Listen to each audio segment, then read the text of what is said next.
Tôi ở xã là giả cho cháu tiền làm nhà và cái tiền đất của cháu mấy chục triệu. Chú nghĩ là mấy chục triệu đấy có mua được một nửa mét đất không? Đất của người ta dài hơn 27 mét mà chú bảo chú giả cho cháu mấy chục triệu. Thế văn bản như thế cháu không chấp nhận. Cháu muốn hỏi chú, bây giờ chú bảo trả. Ban tiếp công dân chấp nhận các ý kiến của công dân và sẽ trả lời Bây giờ văn bản cho đơn có rồi, đơn gửi rồi, nó ký cùng với lại về tôi rồi.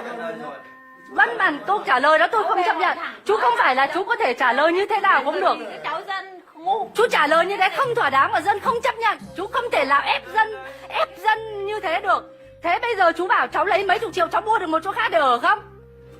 Nếu chú mua được một chỗ khác để ở thì cháu sẵn sàng cháu đi mua luôn, cháu không cãi nhau với chú. Nhưng mấy chục triệu đấy cháu không mua được nửa mét đất chứ đừng nói là 1 mét. Mà đất bây giờ là 150 triệu 1 mét mà chú đưa cho cháu mấy chục triệu. Như thế chú cầm tiền đó đi chú mua đất khác cho cháu đi. Chú cứ tưởng là chú cứ trả lời xong là xong, chú không cần biết là có thỏa đáng hay không, chú cứ cần biết chú trả lời là xong à? Nhưng mà chú nhận nuôi ba mẹ con các cháu thì sao? Không nhận bao giờ cả, nuôi ba mẹ con cháu không nhận đúng không? Không bao giờ nhận cả. Cái video rõ ràng là cả dân đều nghe thấy thì chú cãi kiểu gì? Cái hôm mà chú xuống cưỡng chế, chính đích thân chú chỉ đạo người ta cưỡng chế nhà nó, rồi chú lại bảo là chú không cưỡng chế, xã chú kế là thế nào?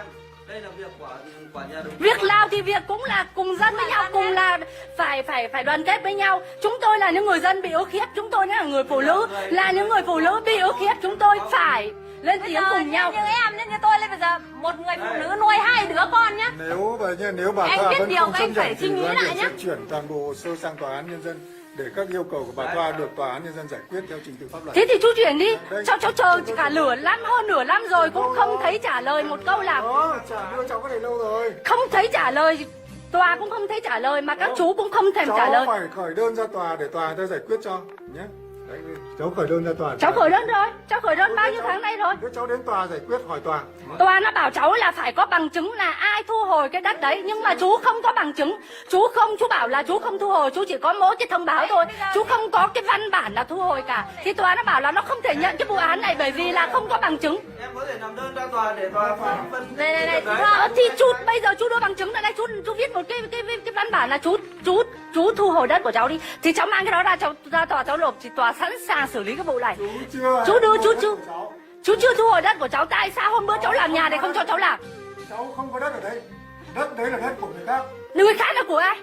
Đất đấy đất của ông Thắng và ông Toàn, không phải đất Của hai chủ đất cũ đã ra tòa và đã viết giấy xác minh là tôi không tranh chấp và tôi giao quyền sử dụng đất cho bà Thoa. Thế nhưng ông Ngô Xuân Chiến bí thư 5 giờ sáng đã gọi ông Toàn tới, lừa ông Toàn là ký vào đây cho anh một tờ giấy này, tòa nhờ ký. Sau đó ông Toàn ký vào thì ông Chiến đã mang lên tòa để nộp, và tòa nó đã không chấp nhận, bảo là phải chính chủ đất ký, chủ đất mang đi nộp thì tòa mới nhận. Và ông Chiến mang về ép người chủ đất của tôi mang đi nộp, nhưng chủ đất của tôi bảo là chủ đất tôi không nộp vì chủ đất của tôi không làm như thế, chủ đất của tôi không đòi lại đất của tôi mà đã bán cho tôi rồi thì không đòi. Nhưng các đồng chí vẫn cứ ép người ta phải lấy lại đất, nhưng người ta vẫn một mực không lấy đất. Bây giờ chú vẫn một mực nói là của hai người đất chủ cũ. Thế của hai người chủ đất cũ thì chú được quyền cướp của họ à? Còn của tôi thì các đồng chí không cướp à?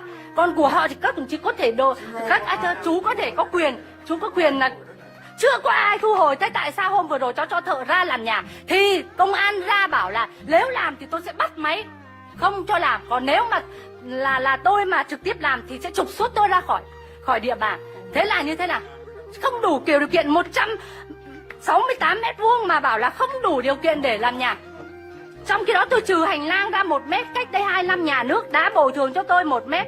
Và không nói là đất của tôi là vi phạm hành lang gì cả. Và tôi đã trừ ra hành lang thì công an đã có một cái tờ giấy xác minh là đất của tôi còn 116,7 mét vuông.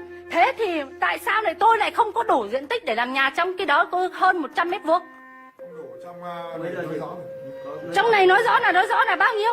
Nói rõ là chú bảo là chú nói rất mâu thuẫn. Chú bảo là không đủ diện tích để làm nhà mà hơn 100 mét vuông này không đủ để làm nhà. Mà trong biên bản này chú bảo là không đủ để làm nhà, bảo chú chưa cướp đất của tôi. Chú chưa cướp đất thì sao? Thì nó phải còn hơn 100 mét vuông chứ. Thu hồi đất của nhà ông Thắng. Ông Thắng hiện nay cũng tránh mặt không lên xã để làm việc cái chỗ này. Tránh mặt vì sao? Vì sao?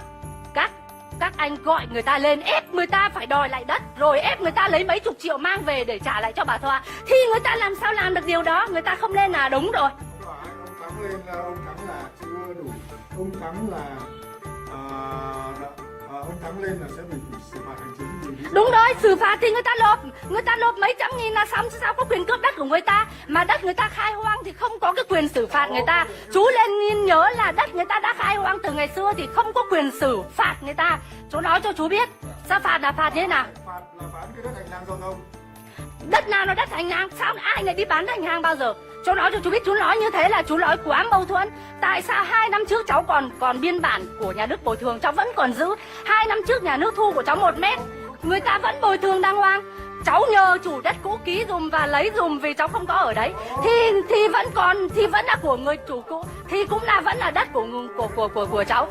Không của cháu thì cũng vẫn là của người chủ cũ. Của chủ cũ thì chú có quyền ăn cướp à? Hả? Của nhà nước người nước thu hồi 1 mét người ta có bồi thường, mà bây giờ chú lại nói đất ở bên trong đó không phải là ngoài đường nữa, thì chú này đó là đất hành lang và không phải là đất của cháu. Chú nói như thế là chú quá vô lý luôn. Ra tòa thì chú đưa một cái văn bản đây, chú viết một văn bản là tôi có thu hồi đất của bà Thoa, cháu ra tòa luôn. Chú sẽ thu hồi của bà làm sao cả? Chú thu hồi tại sao không cho cháu làm nhà? Không có bảo ra cháu, chú cũng không phải là cho làm nhà hay không mà. Thế của cháu thì sao? Cháu làm Của cháu lo thì ba thì sao? cháu khu quy hoạch. Khu quy hoạch, nhưng mà thế dân bản Phiêng Búa 80 năm hồi sau được vẫn ở đấy. Nhưng mà trong khi cháu chưa nhận được đồng tiền nào thu hồi của huyện. Thế mà chú vẫn phá nhà của cháu đi và nhận nuôi 3 mẹ con. Quy hoạch đất người ta từ năm 1990 91, quy hoạch mới đây mà chú có quyền cướp trắng ở người ta như thế à? Cướp cả cháu có được. Dạ không cướp thì làm thế nào tiền đâu? Không lên mua. 300 mét vuông chú đưa cho 26 triệu. Thế là chú bảo là xong rồi à? 26 triệu. Rồi nhà báo ở đâu? Người ta không lấy là đúng rồi. Kéo đồng chí ra khỏi cơ quan đấy. Kéo đi chuyện kéo tôi đi. Bây giờ cướp hết đất, phá hết nhà của tôi rồi, bây giờ lại còn bắt dân nữa à? Nhốt dân nữa à? Văn bản trả lời là trả cho tôi mấy chục triệu, tôi không thấy thỏa đáng mà tôi không đồng ý. Tôi đã đọc mấy tháng nay rồi, luật sư của tôi nói không thể là bác bỏ hoàn toàn, không thể chấp nhận được một mảnh đất như thế mà trả mấy chục triệu, không ai chấp nhận. Chủ tịch đâu? Chủ tịch đâu? Chủ tịch đâu? Tôi gặp chủ tịch. Này ban mày quay đi, con người ta bắt người này, bắt người này, kéo người này, mày quay cho ta. Này bắt người kéo người, cầm cái áo kia cho chị Ban. Đây cán bộ em bắt dân và kéo dân như là kéo một con chó như thế này. Coi cán bộ của huyện đây, cán bộ của huyện. Mày quay đây. Bây giờ chị vào cơ quan chị mất. Tôi đi đòi công bằng mà cán bộ của huyện kéo dân đi ra không tiếp dân. Bỏ ra Bỏ ra thì chị cứ ra ngoài đây. Rồi